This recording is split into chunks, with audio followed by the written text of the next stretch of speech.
बंधन के प्रति, प्रदेश के प्रति हम लोगों ने रह रहकर समय समय पर हम लोगों ने विभिन्न डिबेट्स में अपनी पार्टी की तरफ से गठबंधन की तरफ से इनको अपनी बातों को रखते हुए एक प्रवक्ता के तौर पर भी हम लोगों ने सुना है।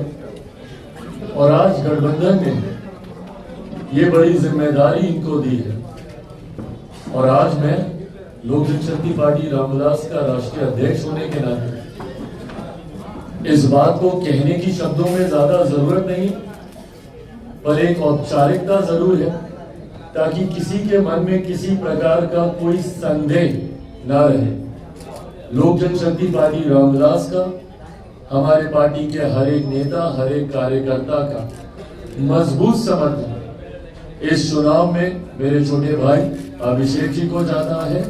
इनके लिए हमारी पार्टी का हर एक नेता, हर एक कार्यकर्ता न सिर्फ प्रचार प्रसार बल्कि इनकी जीत को सुनिश्चित करने के लिए पूरी लगन, पूरी मेहनत के साथ पूरी पार्टी इसमें पहले से ही लगी हुई है।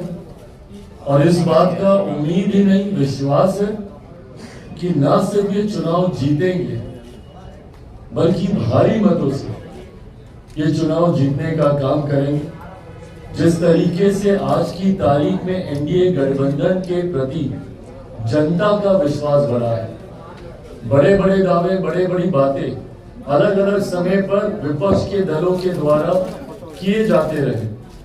हम लोगों ने लोकसभा के चुनाव से हम लोग उनके झूठे दावे और वादों को सुनते आ रहे।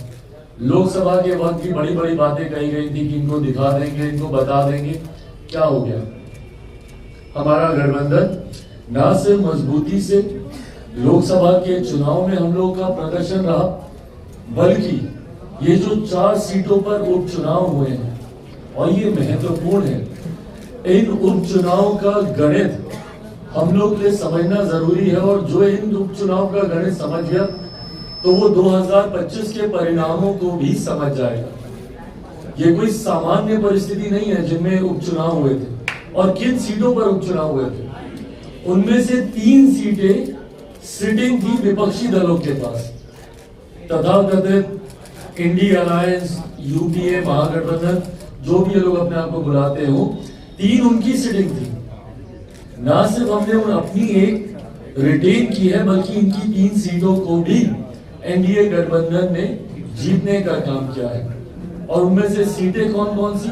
बेलागंज की सीट, जो कुछ लोग अपना आधिपत्य मानकर चलते थे कि उन्हीं का ही अधिकार है।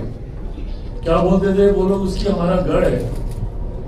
उनका गढ़ को एनडीए ने हासिल करने का काम किया, जहां लगभग 3-3.5 दशक से वो लोग इस सीट को नहीं, कोई दूसरा नहीं निकाल पाया था, उन्हीं के पास ये सीट रही थी। ऐसी सीटों को, तरारी वाली सीट, जिस तरीके से विशाल ने उस सीट को जीता, मनोरमा जी ने बेलागंज को जीता, ये चारों सीटें दर्शाती है। इमामगंज को भी लेकर दुनिया भर का प्रचार प्रसार, फलाना ढिमकाना सब बोला गया, गठबंधन पे सवाल उठाए गए, तमाम बातें बोली गई।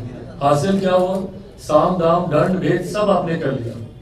और विपक्ष झूठ की राजनीति करने के लिए जाना ही चाहता है। लोकसभा में भी लोगों को डराकर ये मत हासिल करने का काम करते रहे, अभी भी सिर्फ झूठ बोलकर, यहां नहीं गए तो इसलिए नहीं गए, वहां नहीं गए तो इसलिए नहीं गए। भाई, जब गठबंधन एक साथ है, और इस बात को आप सबके माध्यम से मैं स्पष्ट कर देना चाहता हूँ, बिहार की जनता को भी पूर्णतः मैं स्पष्ट कर देना चाहता हूँ कि लोक जनशक्ति पार्टी रामविलास हमेशा से एक ईमानदार सहयोगी की तरह रही है। जिस गठबंधन का हम लोग हिस्सा रहे हैं, मेरे नेता, मेरे पिता आदरणीय रामविलास पासवान जी से पार्टी के हर एक नेता कार्यकर्ता ने ये सीखा है कि हमारी पार्टी ने हमेशा एक सीमेंटिंग फोर्स का काम किया है। गठबंधन को कैसे और मजबूत किया जा सके, इस दिशा में हम लोगों ने हमेशा कार्य किया।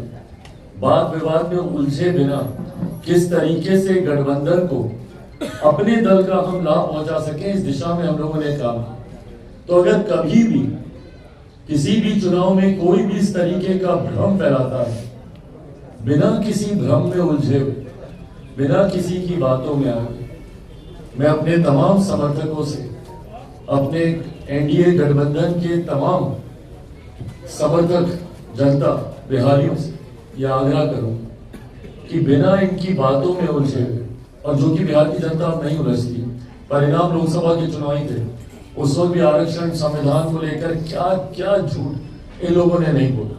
क्या हुआ? जीता कौन?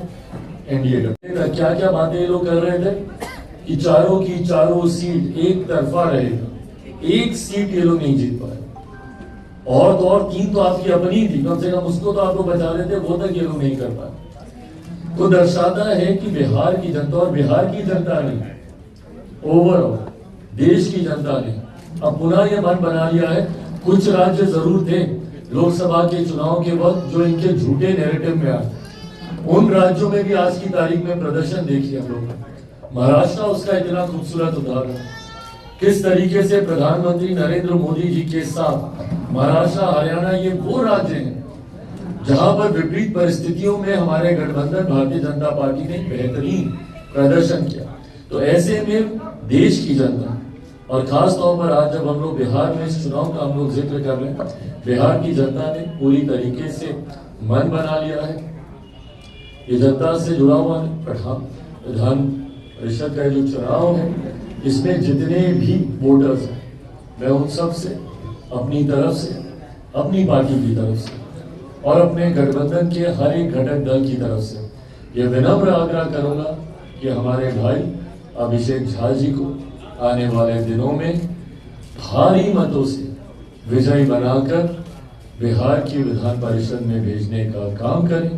उम्मीद ही नहीं, विश्वास दिलाता हूं, क्योंकि इनको मैं व्यक्तिगत तौर पर भी अच्छे से जानता हूं कि आने वाले दिनों में ये विधान परिषद सदस्य बनकर आपसे जुड़े हुए मुद्दों को, आपसे जुड़े हुए विषयों को मजबूती से उठाकर आपकी हर संभव मदद करने का ये काम करेंगे। ये विश्वास मेरा इन पर है और यही विश्वास मैं आप सबको भी दिलाना चाहता हूँ। अब इसके अलावा आपके कोई और सवाल? सर, ये मोहब्बत इजहार क्यों करना पड़ रहा है चिराग जी को भी कल प्रचार करने की मोहब्बत इजहार क्यों करना पड़ रहा है? भाई मेरा एक सहयोगी दल होने के नाते, क्योंकि इसमें प्रचार का और कोई तरीका नहीं है, इसमें तरीका यही है कि आप सबके माध्यम से इस बात को, क्योंकि कई बार कई लोग भ्रम भी फैलाते हैं, तो ऐसी स्थिति नहीं हो कहीं पर किसी के भ्रम में कोई ना फंसे, इसीलिए और ये समर्थन है इनके प्रति, गठबंधन का समर्थन, पार्टी का समर्थन। आपके फोटो और बैनर में सहयोगी रहे हैं, वो कंफ्यूजन क्रिएट कर रहे हैं। एक आपके पहले पार्टी कर रहे हैं, हट चुके हैं, वो कंफ्यूजन क्रिएट कर रहे हैं कि आपका प्रेम उनके साथ। भाई मैंने इस बात को स्पष्ट कर दिया है, आज मेरे साथ जो बैठे हैं अभिषेक, इसलिए मैंने कहा कि कोई अगर भ्रम फैलाने का प्रयास कर रहे हैं तो इस बात को सुनिश्चित कर लिया जाए कि लोक जनशक्ति पार्टी रामविलास का पूरा समर्थन, मेरा पूरा समर्थन उनके साथ है और ये चुनाव जीत रहे हैं, इसमें कहीं कोई संदेह नहीं। आपके तस्वीर और आपके बैनर का इस्तेमाल आपके निर्दलीय जो वहाँ उम्मीदवार खड़े हैं, यानी आपकी पार्टी में जो थे, वो अभी कर रहे हैं इस्तेमाल और कह रहे हैं कि हमको पूरा आशीर्वाद नहीं, तो अगर वो इस्तेमाल कर रहे हैं और ये जानकारी अगर अधिकृत तौर पर हमारे पास आती है तो जरूर उस पर एक्शन लिया जाएगा। ये गलत है, बिना किसी की जानकारी के, बिना किसी की सहमति के इस तरीके से तस्वीरों का, बैनर का, पार्टी के नाम का, पार्टी की सोच का इस्तेमाल करना कतई उचित नहीं है। जो ये कर रहा वो गलत कर रहा है। आशीर्वाद प्राप्त है चिराग पासवान जी? मेरा आशीर्वाद इनके साथ है। और भैया अभी तो मतलब क्या आशीर्वाद क्या होता है भाई, अभी उस उम्र में नहीं पहुंचे, पूरा समर्थन इनके साथ है। छोटे भाई हैं, बड़ा भाई होने के नाते तो आशीर्वाद देख सकते हो, तो पूरा इनके साथ है। मोहन भागवत ने कल एक बयान दिया युवा जिसमें उन्होंने कहा कि जनसंख्या नियंत्रण चिंता का विषय है, एक व्यक्ति को 3 बच्चे कम से कम करने चाहिए। बीजेपी कह रही है कि वो सामाजिक संतुलन की बात कर रही है मोहन भागवत, और इस पर आप कितनी सहमति रखते हैं? So we need to understand the technicality behind it. Mohan Bhagwat जी ने जिस विषय का जिक्र करते हुए अपनी चिंता जताई, वो फर्टिलिटी रेट का वो जिक्र कर रहे हैं, जो किसी भी प्रजाति को बनाए रखने के लिए, उसके अस्तित्व को जिंदा रखने के लिए जरूरी होता है। वो फर्टिलिटी रेट 2.1 अगर मेरी जानकारी सही है तो ये होना चाहिए। पर आज की तारीख में वो 2.1 से गिरकर 1.91 के आसपास वो आया है। इस बात को लेकर उन्होंने अपनी चिंता जाहिर की है। जब ये फर्टिलिटी रेट इससे कहीं ज्यादा था तब भी ये चिंता देश ने जाहिर की थी, और उस वक्त जनसंख्या नियंत्रण किस तरीके से किया जाए इसको लेकर भी चर्चा हुई। हम दो हमारे दो, ये तमाम बातों को लेकर उस वक्त भी चर्चा हुई। मैं मानता हूं कि ये विषय उन्होंने उठाया है, इस पर एक चर्चा होनी चाहिए। ये चिंता का विषय है जिस तरीके से आंकड़े बता रहे हैं। मुझे लगता है इस पर एक गहन चिंतन मंथन के बाद निष्कर्ष निकाला जाना चाहिए, क्योंकि ये चिंता का विषय है आज की तारीख। चिराग जी, पूरे देश में देखा जा रहा है अजमेर शरीफ को या संभल हर जगह जो मस्जिद के नीचे जो बातें कही जा रही, प्यायल डाला जा रहा है, इस पर चिराग पासवान क्या कहते हैं? अजमेर शरीफ के बारे में कह दिया कि वहाँ पर शिव मंदिर है। देखिए, जहाँ जहाँ से ये जानकारी आ रही है, आदेश उसी आधार पर ये दिए गए हैं जहाँ पे तथ्य सामने आते हैं। मैं इस बात को मानता हूँ कि अगर कोई झूठा भ्रम फैला रहा होगा इसको लेकर, जहाँ पर ऐसी हकीकत नहीं है, उसके बावजूद भी उसमें किसी को घबराने की जरूरत नहीं। जांच के आदेश बिना तथ्यों के कभी कोई भी न्यायालय के द्वारा नहीं दिए जाएंगे। इसको जरूर एक धर्म से जुड़ा हुआ विषय बनाने का प्रयास किया जा रहा है, पर मैं मानता हूं कि अगर किसी विषय में सच्चाई नहीं है तो उनको घबराने की जरूरत नहीं है, पर अगर सच्चाई है तो वो जरूर सामने भी आनी चाहिए। उत्तर प्रदेश में भाजपा नेता ताजमहल में शिव मंदिर का दावा किए, भाजपा नेता क्या ताजमहल में शिव मंदिर का दावा किया? भाई, जैसा मैंने कहा कि मैं ऑथराइज नहीं हूँ, मैं जांच एजेंसी नहीं हूँ। जो इन बातों को कह रहा है वो तथ्यों को सामने रखेगा, उसके आधार पर जो फैसले लिए जाते हैं उसी से ही चीजें आगे तो हो रही हैं। किसी एक व्यक्ति के कहने से नहीं होता है। जो एक व्यक्ति कह रहा है उसकी क्या सोच है, क्या मंशा, मैं उससे सहमत नहीं, पर हाँ अगर कोई तथ्यों के साथ बातों को रख उसके आधार पर कार्रवाई। झारखंड में बहुत बड़ी हार हुई है भाजपा की, इस पे आप लोग बात नहीं करते हैं कि महाराष्ट्र की जीत पे आप लोग बात करते हैं। क्या कारण है कि झारखंड में आप लोग हार गए? क्या वो आदिवासी? देखिए, ये भी हमारे गठबंधन के मंथन का विषय है, और जिस पर तमाम घटक दल बैठकर, जिसमें सुदेश महतो जी की पार्टी भी है, अजसू भी है, भारतीय जनता पार्टी भी है, हम लोगों ने भी एक ही सीट पर एक लंबे समय के बाद झारखंड में गठबंधन के तहत हम लोगों ने चुनाव लड़ा। 2014 में भी हम लोगों ने चुनाव लड़ा था, शिकारीपारा की एक सीट उस वक्त भी गठबंधन के तहत हम लोगों ने लड़ी थी, पर उस वक्त हम लोग को सफलता नहीं मिली थी। पर आज हम लोग को सफलता मिली है, चतरा की एक सीट हम लोग जीते हैं। पर हाँ, बाकी जगह पे प्रदर्शन उस आधार पर नहीं रहा जो अपेक्षित था।